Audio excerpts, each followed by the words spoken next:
तो स्टार्ट करते हैं फोर्स के बारे में। ठीक है, आपको मैंने बताया था पहले भी कि फोर्स होता क्या है, फोर्स के बारे में आप लोग पढ़ चुके हो। ठीक है, तो फोर्स के बारे में देख लेते हैं। जैसे कि मैंने आपको बताया था कि फोर्स को डिफ़ाइन करने के लिए हम न्यूटन सेकंड लॉ यूज़ कर सकते हैं। जैसे आपने पढ़ा था कि जब भी किसी भी ऑब्जेक्ट में अगर मोमेंटम होगा और मोमेंटम टाइम के साथ चेंज होता रहेगा तो ये डिफ़ाइन किया जाता है कि उस ऑब्जेक्ट पर कोई फोर्स अप्लाई किया गया है। या फिर आप दूसरा तरीका ये ले सकते हो कि जब हम बात करते हैं कि कोई एनी एक्शन ऑफ पुलिंग और pushing is known as force, मतलब कि अगर आप किसी भी ऑब्जेक्ट पे पुल या पुश कोई भी फोर्स अप्लाई करते हो तो उसे वहाँ पे क्या माना जाता है, एक फोर्स माना जाता है। पुल और पुश, नॉर्मल सी बात। ठीक है, अब बात आती है कि फोर्स आपने पढ़ा है जिसे हमने डिफाइन किया था न्यूटन्स सेकंड लॉ में, और which is equals to F equals to M A. ठीक है, तो F equals to M A define करता है न्यूटन्स सेकंड लॉ के द्वारा, जहाँ पर फोर्स इक्वल्स टू होता है मास इनटू एक्सेलरेशन। ठीक है, तो एफ इक्वल्स टू क्या होता है, मास इनटू एक्सेलरेशन। अब आपने जो पढ़ा है फोर्स की यूनिट क्या होती है, यूनिट होती है न्यूटन, और जैसे सिंबल एन के द्वारा रिप्रेजेंट किया जाता है। अच्छा, ये जो यूनिट है वो एम के एस में है। ठीक है, इसकी बात आती है डायमेंशन की। तो डायमेंशन का मतलब होता है कि किसी भी फिजिकल क्वांटिटी को एम एल टी के टर्म्स में रिप्रेजेंट करना। तो न्यूटन की अगर बात की जाए तो डायमेंशन बनाने का आपको तरीका पता होना चाहिए। मास को रिप्रेजेंट किया जाता है एम के द्वारा, ए होता है मीटर पर second square and L T की पावर -2। ठीक है, अच्छा अगर बात की जाए फोर्स की यूनिट जो होती है सीरीएस में, तो यूनिट अगर मैं सीरीएस में रिप्रेजेंट करता हूँ तो सीरीएस में इसकी यूनिट होती है डाइन। ठीक है, बस समझ आ गई। एम के एस में होती है इसकी न्यूटन और सी डी एस में होती है इसकी डाइन। और आपको ध्यान रखना है कि एक न्यूटन में 10⁵ डाइन होते हैं। ठीक है, अगर आपको कन्वर्ट करना हो, डाइन में आंसर चाहिए हो तो आप ये काम कर सकते हो। ठीक है, अब उसके बाद बात करते हैं आगे। देखो फोर्स की अगर बात की जाए तो पुशिंग और pulling on a object is known as force. And अब बात की जाए फोर्स के जो टाइप होते हैं, फोर्स के टाइप हैं यहाँ पर।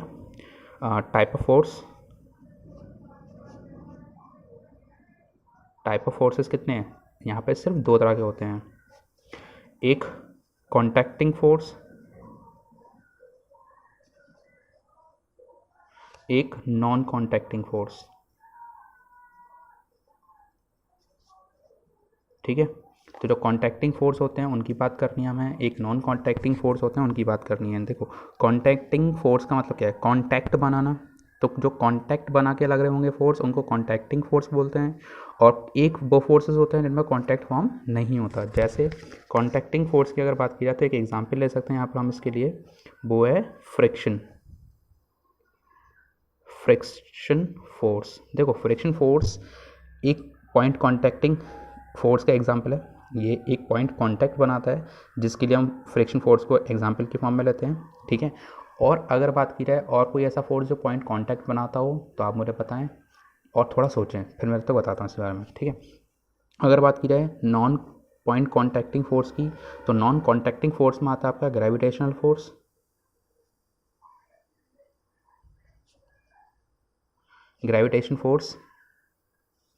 और ग्रेविटेशन फोर्स की अगर बात की जाए तो वो जरूरी नहीं पॉइंट कांटेक्ट होगा तभी लगेगा, उसके अलावा भी उसे लगाया जा सकता है या माना जा सकता है। ठीक है, और अगर बात की जाए यहाँ पर वो ये कि अगर मैं बोलूँ कि आपको इलेक्ट्रिक फोर्स,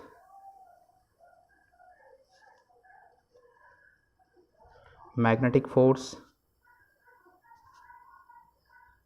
अगर इनकी बात की जाए तो ये किसके एग्जाम्पल है, नॉन कॉन्टैक्टिंग फोर्स के एग्जाम्पल हैं। अच्छा, फ्रिक्शन फोर्स हो गया, एक होता है स्प्रिंग फोर्स जो स्प्रिंग में लगता है। बेसिकली स्प्रिंग में फोर्स जो लग रहा है वो कहीं ना कहीं क्या लग रहा है, एक तरह से उसके इनर लेयर के बीच में लगता है, तो मतलब वहाँ पे कहीं ना कहीं कॉन्टैक्टिंग फोर्स बना रहता है, इसी वजह से वो इनर लेयर में बनाया रहता है। ठीक है, तो ये चीज़ आप लोग ध्यान रखनी है कि gravitation force, electric force, magnetic force, friction force, ये किस तरह से यहाँ पे एग्जाम्पल बना रहे हैं। ठीक है, तो कॉन्टैक्टिंग फोर्स में सबसे अच्छा एग्जाम्पल है फ्रिक्शन फोर्स और टेंशन जो आपको पढ़ना है। ठीक है, तो टेंशन के बारे में भी हमें पढ़ना है, तो टेंशन क्या होती है, फ्रिक्शन फोर्स क्या होते हैं। अभी एक काम करते हैं, आज सबसे पहले पढ़ते हैं कॉन्टैक्टिंग फोर्स, कल पढ़ेंगे नॉन कॉन्टैक्टिंग फोर्स। ठीक है, तो आज सबसे पहले खत्म करते हैं कॉन्टैक्टिंग फोर्स क्या होते हैं। ठीक है, तो ये दो कैटेगरी आपको याद रखनी है और इनके बारे में हमें पढ़ना है। ठीक, अब सबसे पहले आता है कॉन्टैक्टिंग फोर्स। तो कॉन्टैक्टिंग फोर्स में सबसे पहले स्टार्ट करते हैं टेंशन के बारे में।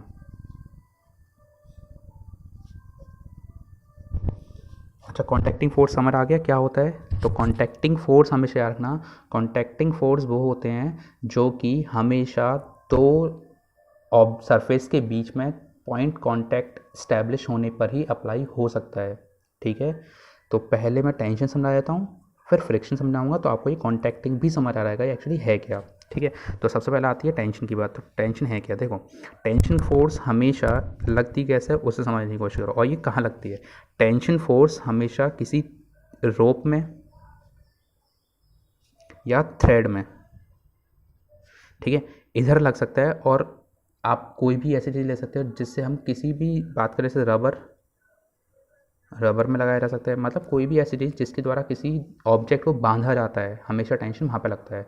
मतलब कि हम ये कह सकते हैं टेंशन फोर्स है क्या? टेंशन फोर्स एक खिंचाव बल होता है। खिंचाव मतलब खींचने वाला। तो जहाँ पे कोई भी खिंचाव आएगा वहाँ पे हमेशा क्या होगा? टेंशन होगी। ठीक है, जैसे अगर बात करूँ नॉर्मली, तो आप ऐसा एग्जाम्पल में ले सकते हो कि आपने एक ऑब्जेक्ट को किसी रिजिड एंड से एक रस्सी के द्वारा एक एंड पर बांध रखा है इस तरह से। ठीक है, एग्जाम्पल ले लेते हैं।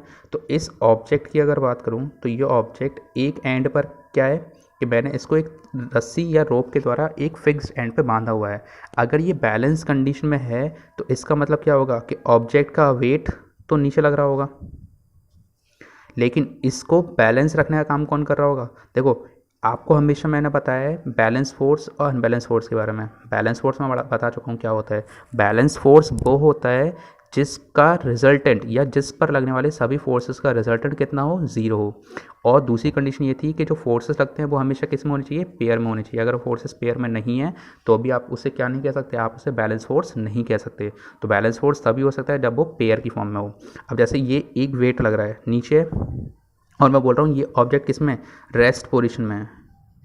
रेस्ट पोजीशन में मतलब एक तो नीचे होगा, तो कंपलसरी है कि एक इसके अपोजिट ऊपर की साइड पेयर करने वाला होना चाहिए।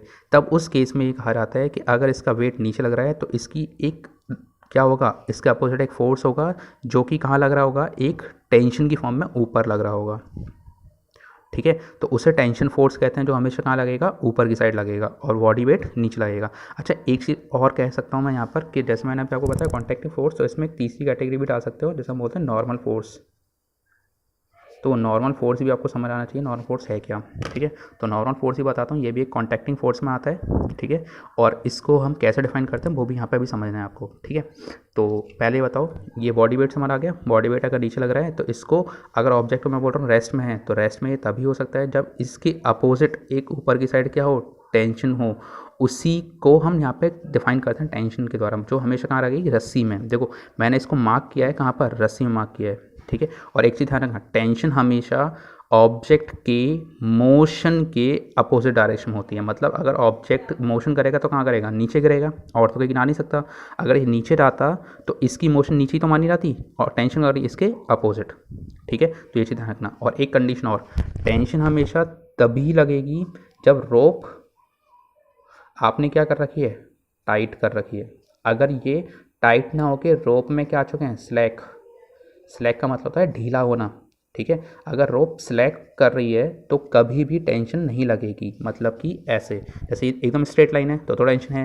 अगर ये कुछ इस तरह से होता, रिजिड एंड और रस्सी एकदम ढीली ऐसे, और यहाँ पे ऑब्जेक्ट रखा हुआ है, तो इसमें कभी भी टेंशन डिफाइन नहीं होगी, क्योंकि यहाँ पे क्या आ चुके हैं? स्लैक आ चुका है। स्लैक आते ही कभी भी टेंशन डिफाइन नहीं होती है, और टाइट रहेगी तो आप वहाँ पे टेंशन डिफाइन कर सकते हो। बात समझ आ गई? तो टेंशन फोर्स हमेशा ऑब्जेक्ट की मोशन के अपोजिट डायरेक्शन में रस्सी में लगा होता है। ठीक है, एक तो लगने का तरीका ये हो गया कि आपने जब ऑब्जेक्ट को हैंग किया हुआ है, when object hang from rigid and.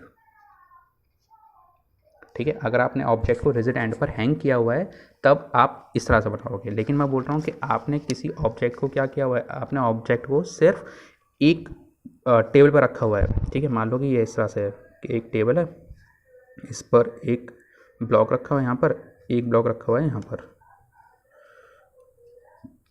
और इन दोनों को मैंने क्या किया? एक रस्सी से बांधा हुआ है। ठीक है, अब इन दोनों को मैंने एक रस्सी से बांधा और इस पर मैंने कोई फोर्स लगाया। मान लो कि मैं हाथ से पकड़ के इसे खींच रहा हूँ, तो जब मैं मान लेता हूँ कि ये m1 मास का ब्लॉक है, ये m2 मास का ब्लॉक है, और मैंने m1 मास के ब्लॉक पर एफ अमाउंट ऑफ फोर्स लगाकर उसे मैंने पुल करने की कोशिश की है, तो M1 और M2 के बीच में क्या है, एक रस्सी है, और ये इस तरह से रहेगी कि ये दोनों को क्या रखेगा, बांधे भी रखेगा और टाइट भी रखेगा। अगर ये बांधे भी रखा हुआ है और टाइट भी है तो इनके बीच में क्या लगेगी, टेंशन लगेगी। अब टेंशन लगेगी कैसे, वो समझने की कोशिश करो। मैंने बोला कि M1 मास पे मैंने जब फोर्स लगाया तो वो बाहर खींच रही है, तो इसकी मोशन ये यहाँ पर है, तो इस ब्लॉक का अपनी टेंशन इससे दूर जाएगी, मतलब ये दूर जा रही है, देखो समझ आ गई, दूर जा रही है। और अब ये तो टेंशन हो गई किसकी, M1 की, एक टेंशन M2 की भी होगी। अब ये चीज़ ध्यान रखना, जितने ब्लॉक उतनी टेंशन। और अब कंडीशन समझने वाली वो ये है कि अगर आपके पास सिर्फ एक ही रोप है, सिंगल रोप है, ठीक है, अगर आपके पास सिंगल रोप है तो उसमें हमेशा सेम टेंशन रहती है। ये नहीं कि आप 5-6 लगा दोगे, अगर रस्सी एक ही है, चाहे वो 2 ब्लॉक से बंधे या 3 ब्लॉक से बंधे, लेकिन टेंशन हमेशा सेम रहेगी हर एक के लिए, कभी भी चेंज नहीं होगी। लेकिन अगर रोप में या तो नॉट आ जाए या फिर आपने रोप चेंज कर दी है, तो टेंशन कभी भी इक्वल नहीं हो सकती है, ठीक है। नॉट या मैं रस्सी को चेंज कर दूँ, मतलब मैं कहना ये चाह रहा हूँ कि मेरे पास अगर एक थ्रेड है उसमें नॉट फिर ऐसे है, तो नॉट आ गई, अब इसकी टेंशन और इसकी टेंशन अलग अलग होंगी, कभी भी सेम नहीं होंगी, ठीक है, जब तक कि ये बिल्कुल सिंगल रोप ना हो तब तक, ठीक है। चलो अब यहाँ पे मैंने क्या लिखा हुआ है, ये एक सिंगल रोप है, तो ये तो कंफर्म है कि टेंशन जो यहाँ पे डेवलप हो रही है M1 की वजह से, वही टेंशन M2 की वजह से भी होगी, क्योंकि हर एक ब्लॉक की अपनी एक टेंशन होती है। अब टेंशन लगाने का तरीका समझो, देखो जैसे मैंने बोला M1 की टेंशन उसकी मोशन के हिसाब से डिसाइड हो रही है, M2 की जो डिसाइड होगी वो M1 पे लगने वाले टेंशन से डिफाइन होती है। हमेशा ध्यान रखना कि M1 पे जो टेंशन की डायरेक्शन होगी हमेशा उसके अपोजिट M2 पर होगी, मतलब दोनों का फेस एक दूसरे की तरफ होगा ऐसे। देखो ये इधर है, ये इधर है, ये भी कितना होगा T, क्योंकि मैंने क्या बोला, टेंशन दोनों की सेम रहेगी, कभी भी अलग अलग नहीं हो सकती है। तो टेंशन दोनों की सेम है, M1 की मोशन के हिसाब से डिफाइन की है जो उसके अपोजिट होगी, और M2 की जो डिफाइन की गई है वो M1 के द्वारा की गई है, क्योंकि M1 पर जो टेंशन लग रही है वो हमेशा M2 पर लगने वाले के अपोजिट डायरेक्शन में होती है, इस तरह से। तो ये एक केस होगा when object placed on surface, ठीक है, जब ऑब्जेक्ट सरफेस पर प्लेस होगा तो इस तरह से बनेगा, समझ आ गई बात। तो अब ये ध्यान रखना कि किस तरह से यहाँ पे क्या कंसिडर किया जा रहा है, अगर कुछ भी गड़बड़ करोगे तो क्वेश्चन चेंज हो जाएगा, ठीक है।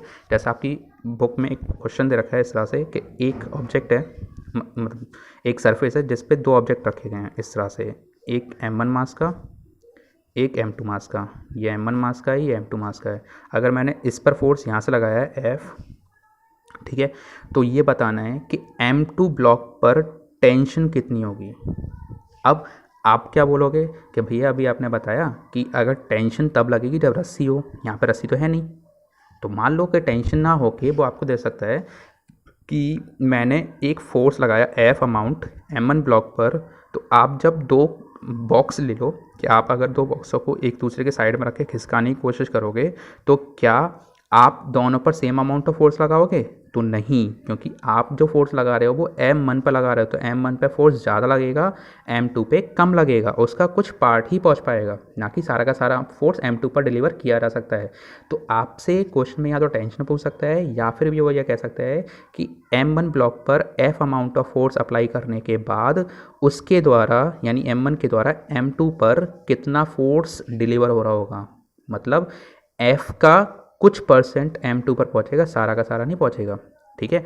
तो इस फिगर को कुछ इस तरह से कंसिडर कर लें, क्योंकि टेंशन मैंने बोला, या फिर वो ये कह सकता है कि M1 के द्वारा M2 पर कितना फोर्स डिलीवर हो रहा होगा। तो उसको करने का तरीका ये होगा, देखो कि आपके पास एक M1 मास का एक ब्लॉक है और एक M2 मास का ब्लॉक है। मैंने थोड़ा इसको समझने के लिए मैंने क्या किया कि मान लिया यहाँ पे एक रस्सी लग रही होगी जिसके द्वारा ये दोनों बंधे हुए हैं एक दूसरे से, ठीक है। अब रस्सी लग रही है, फोर्स में यहाँ से लगा रहा हूँ F1, मोशन इधर है तो टेंशन कहाँ होगी, इधर होगी, ठीक है। और इस टेंशन के अपोजिट इसकी टेंशन होगी, मतलब ये इधर चली जाएगी, ठीक है। आपसे कौन सी चीज़ पूछा पता है उसने, आपसे जो पूछा गया है वो ये पूछा गया है कि इस पर कितना फोर्स आ रहा होगा, मतलब ये T पूछा गया है। और दोनों टी एक दूसरे के बराबर होंगी। मतलब कि आपसे ये टी पूछी गई है, ये फोर्स पूछा गया है, ये फोर्स बोल दूँ या मैं टेंशन बोल दूँ, क्योंकि टेंशन भी क्या एक फोर्स ही तो है। तो अब देखो केस क्या था कि M1 ब्लॉक पर F अमाउंट ऑफ फोर्स लगाने पर M1 के द्वारा कितना फोर्स M2 पर डिलीवर हो रहा होगा, मतलब वो टेंशन कितनी लगा रहा होगा, यही पूछी गई। देखो ये अप्लाई हो रही है, हो रही नहीं हो रही अप्लाई हो रही है, तो यही आपसे पूछा गया है। तो आप करेंगे क्या, देखो यहाँ पर करने का तरीका क्या होता है वो समझने की कोशिश करो। देखो अगर मैं बोलूँ कि एक एग्जाम्पल है, वो ये कि मान लो कि आपके पास एक ट्रेन है, ठीक है, जैसे आपने ट्रेन देखी होगी। ट्रेन में मान लो कि आप 5 कंपार्टमेंट हैं जो आपस में एक दूसरे से कनेक्टेड हैं। जैसे आपने देखा होगा ट्रेन जब देखी है तो ट्रेन में कंपार्टमेंट 5 भी हो सकते हैं, उससे ज़्यादा भी होते हैं। अब उन सभी कंपार्टमेंट को खींचने के लिए एक इंजन लगा होता है सबसे आगे, ठीक है। इंजन के द्वारा एक फोर्स अप्लाई किया जाता है और वही फोर्स के द्वारा पूरी ट्रेन को खींचा जाता है। जब पूरी ट्रेन खींच रही होगी उस फोर्स के द्वारा, तो एक बात बताओ, क्या हर एक कंपार्टमेंट का अलग अलग एक्सेलरेशन, अलग अलग स्पीड हो सकती है? तो गलती से भी नहीं। ये थोड़ी हो सकता है कि सबसे पहले वाले डब्बे की 100 मीटर पर सेकंड स्पीड और सबसे लास्ट वाले की 10 मीटर रहेगी। तो आप खुद सोचो 100 मीटर वाला तो बहुत आगे निकल जाएगा और 10 वाला बहुत पीछे रह जाएगा, तो ट्रेन तो चल ही नहीं सकती। तो कॉन्सेप्ट ये है कि अगर किसी भी ऑब्जेक्ट पे या किसी भी जैसे ट्रेन की बात कर रहा हूँ, तो ट्रेन में अगर 5 कंपार्टमेंट हैं तो हर एक कंपार्टमेंट का एक्सेलरेशन ड्यू टू फोर्स हमेशा क्या रहेगा, सेम, कभी भी अलग अलग नहीं हो सकता है, ठीक है। अब फोर्स जब सेम रहने वाला, एक्सेलरेशन जब सेम रहने वाला है, तो मतलब कि जब मैं फोर्स लगा रहा हूँ और दोनों ही स्लाइड कर रहे हो, मान लो अगर दोनों ही स्लाइड कर रहे होंगे तो दोनों का एक्सेलरेशन क्या होगा, सेम होगा। तो एक्सेलरेशन निकाल सकते हैं।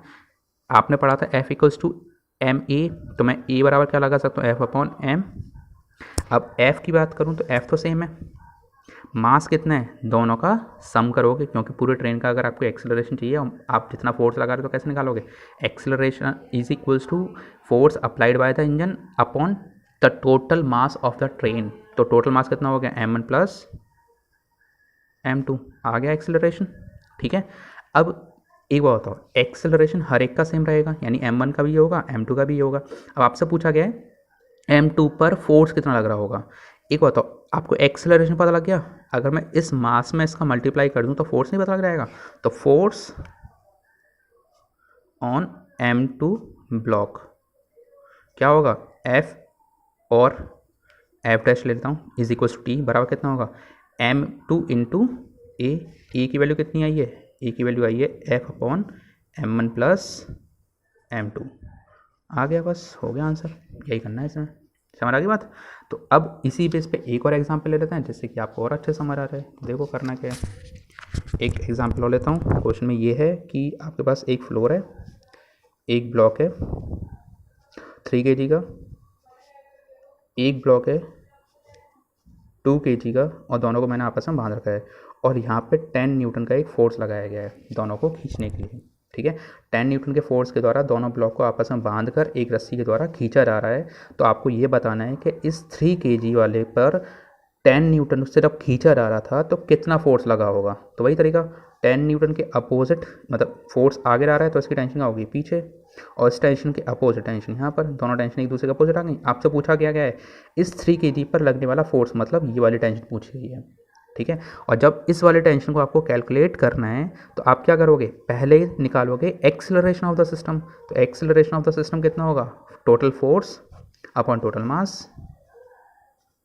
ठीक है। तो एक्सेलरेशन कितना आ गया, 2 मीटर पर सेकंड स्क्वायर, आ गया ये। अब ये निकालने के बाद आपको 3 kg का क्या पूछा है, फोर्स। तो फोर्स ऑन 3 kg तो कैसा आएगा, देखो T इक्वल्स टू 3 इंटू 2, क्योंकि ए आ गया, कितना आ गया 6 न्यूटन, हो गया आंसर। अब देखो सेम अमाउंट ऑफ फोर्स आया तो नहीं आया, कहाँ 10 लगाया था और इसका कुछ पार्ट ही कितना आया है, 3 पर आया है। अब यही पूछा था कितने परसेंट आया है, तो कितना परसेंट हो गया, 10 का 6 कितना परसेंट है, 60%, सिर्फ 60% ही डिलीवर हुआ है। तो परसेंटेज में पूछा जा सकता है। आपकी बुक में देखो एक क्वेश्चन ये है इस तरह से कुछ, कि आपके पास एक 4 kg का ब्लॉक है जो रस्सी से बंधा है 3 kg के साथ, ये भी एक रस्सी से बंधा है 2 kg के साथ, और फिर ये भी एक रस्सी से बंधा है 1 kg के साथ, और सबको मैंने एक सरफेस पर रखा हुआ है, ठीक है। और ये है 1 kg, 2 kg, 3 kg, 4 kg, ठीक है। और यहाँ पे आपको देखिए एक amount of force that is 20 Newton. तो ये कन्फर्म है कि कितना होगा, ये टेंशन होगी जो यहाँ पे दे रखी है, क्योंकि रस्सियों में हमेशा क्या लगती है, टेंशन, जिसकी आपको डायरेक्शन भी दे रखी है ये, ठीक है। तो हमेशा ध्यान रखना, अगर यहाँ पे कोई टेंशन फोर्स मार्क किया हुआ है तो मतलब सीधे सीधे वो किसको मार्क कर रहा है, टेंशन को मार्क कर रहा होगा। अब पेपर में क्वेश्चन में ये पूछा गया है कि अगर उस फोर्स को आप रस्सी से पकड़ के ऐसे खींच रहे हो 60 डिग्री पर, तो इस लगने वाले फोर्स की वैल्यू क्या होगी। थोड़ा कॉम्प्लिकेट क्वेश्चन बना दिया है लेकिन बहुत ईजी है, बहुत ईजी, ठीक है। तो इस F की वैल्यू निकालनी है। अब समझने की कोशिश करो, देखो समझना ये है कि जब मैं बात कर रहा हूँ ये इधर खींच रहे होंगे, बाहर खींच रहे हो तो टेंशन इसकी पीछे, इसकी आगे, फिर इस टेंशन की अगर बात करूँ तो ये आगे खींच रहा है तो इसकी टेंशन पीछे और इसकी टेंशन आगे, और जब ये आगे आ रहा था तो इसकी टेंशन पीछे और इसकी आगे, ठीक है। अब ये जो टी दे रखा है यहाँ पर 20 न्यूटन, ये 20 न्यूटन का कॉन्सेप्ट ये है कि ये पूरा 20 न्यूटन कहीं ना कहीं किसके द्वारा, 20 न्यूटन नहीं 30 न्यूटन रखा है आपके बुक में, ठीक है। अगर मैं इस 30 न्यूटन की बात करूँ तो 30 न्यूटन से हम बात कर रहे हैं वो टेंशन लगा हुआ है, तो 30 न्यूटन के द्वारा मालूम है कौन कौन से ब्लॉक खींचे जा रहे हैं। इस 30 न्यूटन के द्वारा 2 ब्लॉक खींचे जा रहे हैं, एक 2 का और एक 1 का, क्योंकि एक बात बताओ, ये कहीं ना कहीं 30 के लिए एक पूरा सिस्टम ही तो बन गया। जैसे मैंने अभी इस क्वेश्चन में बताया था, क्या बताया था मैंने इसमें, देखो मैंने अभी यहाँ पे यही बताया था, जब मैं फोर्स F से खींच रहा हूँ यहाँ पर, तो ये खींचने के लिए इन दोनों को खींच रहा है, ठीक है। और अभी यहाँ पे भी बताया कि 10 न्यूटन के द्वारा मैं इन दोनों को खींच रहा हूँ, तो यहाँ पे भी तो सेम कॉन्सेप्ट आएगा कि इस 30 न्यूटन के द्वारा मैं इन दोनों को खींच रहा हूँ। हाँ, इस 30 का कुछ पार्ट पीछे जा सकता है, लेकिन आपको बुक में जो दे रखा है वो ये कि 30 के द्वारा दोनों को खींचा जा रहा है। तो एक बार बताओ, मैंने अभी बोला कि मुझे ये फोर्स पता है कितना, 30, एक्सिलरेशन पूरे सिस्टम का क्या रहने वाला है, सेम। तो क्यों ना मैं एक्सिलरेशन इस सिस्टम का निकालूं, क्योंकि 30 के द्वारा पूरे सिस्टम को खींचा जा रहा है, तो इन दोनों के द्वारा एक्सिलरेशन भी पता किया जा सकता है। तो आप क्या करोगे, आप पता करो सबसे पहले एक्सिलरेशन ऑफ द ब्लॉक। कैसे निकलेगा, देखो फोर्स कितना है या टेंशन कितनी है, टेंशन है 30 न्यूटन, मास कितना आएगा, तो नेट मास आ गया आपके पास 2 + 1 कितना, 3 kg, ठीक है। 2 + 1 3 kg नेट मास आ गया ये। अब ये नेट मास है कितने का, इतने सिस्टम का, ठीक है। तो आप एक्सेलरेशन के लिए क्या करोगे, T/m, फोर्स ही तो है, तो T/m कर दिया, 30/3 कितना आ गया एक्सेलरेशन, 10 मीटर/सेकंड स्क्वायर, ठीक है।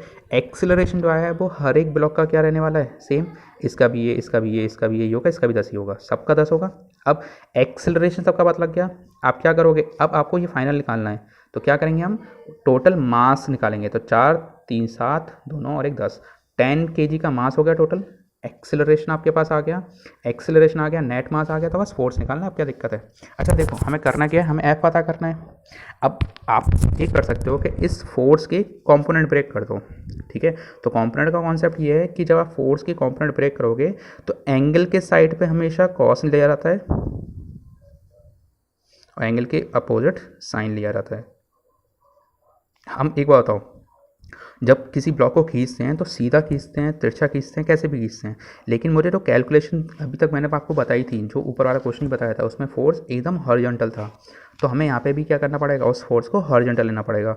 तो हॉरिजॉन्टल फोर्स मतलब F cos 30 किसके बराबर होगा, मास इनटू एक्सेलरेशन के, क्योंकि मैं अगर यहाँ से खींच रहा हूँ ना, तो खींचने के लिए ये जो टेंशन लगती हैं वो हॉरिजॉन्टल पाथ से डिसाइड की जाती हैं, तो हॉरिजॉन्टल पाथ से डिसाइड हो रही होगी। तो इसका मैंने हॉरिजॉन्टल कंपोनेंट ब्रेक किया, तो कितना आ गया, F cos 60, और वर्टिकल कंपोनेंट होता है F sin 60, ठीक है। तो ये चीज़ ध्यान रखना, एंगल की साइड पे कंपोनेंट हमेशा कॉस में रहता है और एंगल के परपेंडिकुलर हमेशा साइन में रहता है, ठीक है। तो देखो करेंगे क्या अब, अच्छा चलो मैं ये कंपोनेंट का कॉन्सेप्ट समझा दूँ, ऐसा ना हो आपको कंपोनेंट ही ना समझ आए क्या हुआ।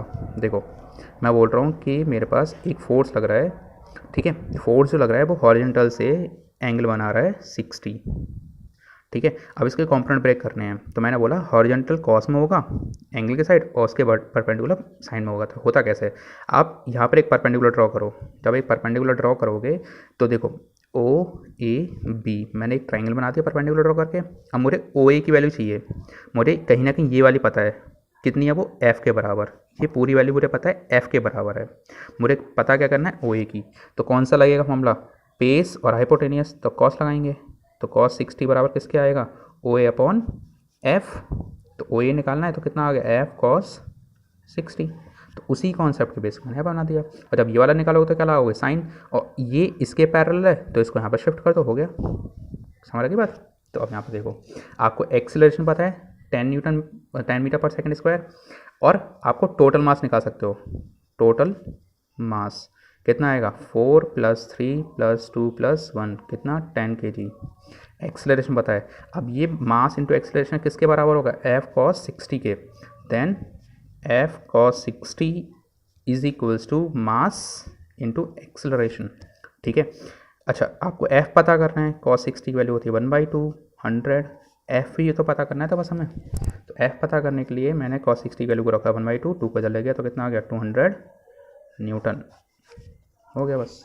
और ये बहुत शॉर्ट मेथड में है, क्योंकि मैंने आपको यहाँ पे कोई इक्वेशन बनानी नहीं सिखाई है, मैंने आपको सिर्फ शॉर्ट ट्रिक बताई है कि डायरेक्ट आप एक्सेलरेशन निकालो और डायरेक्ट एक्सेलरेशन निकाल के आप फोर्स निकाल सकते हो। नहीं तो इस क्वेश्चन को करने में कम से कम 2 पेज आएंगे अगर मैथड से किया रहा है तो। मैथड इसका बहुत लंबा होता है, इक्वेशन बनाओ फिर जाकर सॉल्व करो, तो आपको इक्वेशन वगैरह नहीं बनानी है, आप डायरेक्ट लिखोगे। समझ आ गई बात।